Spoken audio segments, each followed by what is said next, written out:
Mastani Bigg Boss Malayalam 7-ൽ wild card മത്സരാർത്ഥിയായി എത്തുന്നതിന് മുൻപ് തന്നെ സെലിബ്രിറ്റി ഇന്റർവ്യൂവർ എന്ന നിലയിൽ പ്രശസ്തി നേടിയിരുന്നു. പത്തനംതിട്ടയിലാണ് ജനനം. 27-കാരിയായ മസ്താനിയുടെ യഥാർത്ഥ പേര് അൻവാര സുൽത്താന സലിം എന്നാണ്. മസ്താനിയുടെ ഇന്റർവ്യൂ ശൈലി ചിലപ്പോഴൊക്കെ വിവാദങ്ങൾക്ക് തിരികൊളുത്തിയിട്ടുണ്ട്. ഭയമില്ലാത്ത പ്രകൃതവും തുറന്നു പറച്ചിലിന്റെ രീതിയും കാരണം പലപ്പോഴും ചർച്ചാ വിഷയമായിരുന്നു.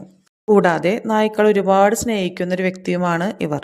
ഇപ്പോൾ ബിഗ് ബോസ് മലയാളം 7-ൽ വൈൽഡ് കാർഡ് മത്സരാർത്ഥിയായി പ്രവേശിച്ച മസ്താനി ആളൊരു ജഗജില്ലി തന്നെയാണെന്ന് തെളിയിക്കുകയാണ് ഈ റിയാലിറ്റി ഷോയിലൂടെ. രേണുസുതി ഷോയിൽ നിന്നും പുറത്തു പോകുന്നതിന് മുൻപുള്ള ദിവസം ഈ മസ്താനി രേണുസുതിയെ ഒരിക്കലും പറയരുതാത്ത തരത്തിലാണ് അപമാനിച്ചത്. വിധവ എന്ന് വീണ്ടും വീണ്ടും വിളിച്ച് വിധവാ കാർഡ് എന്നും പറഞ്ഞ്, അതും ഈ വിധവാ കാർഡ് എന്ന ഒരു പ്രത്യേക വേർഡുണ്ടല്ലോ, രേണുസുതി വിധവാ കാർഡ് ഇറക്കിയാണ് കളിക്കുന്നത് എന്ന് വീണ്ടും വീണ്ടും പറഞ്ഞ്, നീ രേണുസുതിയല്ല രേഷ്മ തങ്കപ്പനെന്നോ തങ്കച്ചനെന്നോ എന്നാണ് നിന്റെ പേരെന്ന് വായിൽ തോന്നിയ വർത്താനാണ് ഈ മസ്താനി പറയുന്നത്. അപ്പാനി ശരത്ത് പുറത്തു പോയപ്പോൾ എന്തായിരുന്നു ഇവളുടെ ഷോ?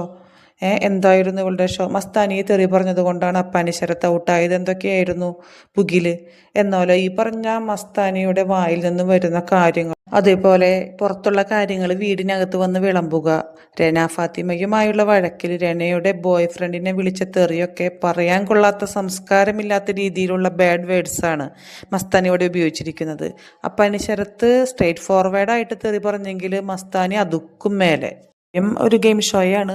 നമുക്ക് ഏത് രീതിയിൽ വേണമെങ്കിലും കളിച്ച് വിജയിക്കാം, ഫേക്കായിട്ട് വേണമെങ്കിലും അങ്ങനെ കളിക്കാം. പക്ഷെ എന്തൊക്കെയായാലും ഒരു മാന്യമായ രീതിയിൽ വേണം നമ്മൾ കളിക്കാൻ. ഒരിക്കലും ഉപയോഗിക്കാൻ പാടില്ലാത്ത കാര്യങ്ങളൊക്കെ നമ്മൾ വാക്കുകൾ ഉപയോഗിച്ചുകൊണ്ട് ലക്ഷക്കണക്കിന് ആളുകൾ കണ്ടുകൊണ്ടിരിക്കുന്ന ഒരു ഷോയല്ലേ. ലാലേട്ടൻ കഴിഞ്ഞ ദിവസം അത് പ്രത്യേകം എടുത്തെടുത്ത് പറയുകയും ചെയ്തു. ഇനിയെങ്കിലും ഇതേപോലുള്ള മസ്താനിമാർക്ക് അങ്ങനെ ഒരു നല്ല രീതിയിൽ കളിക്കാനായിട്ടുള്ളൊരു മനസ്സുണ്ടാവട്ടെ.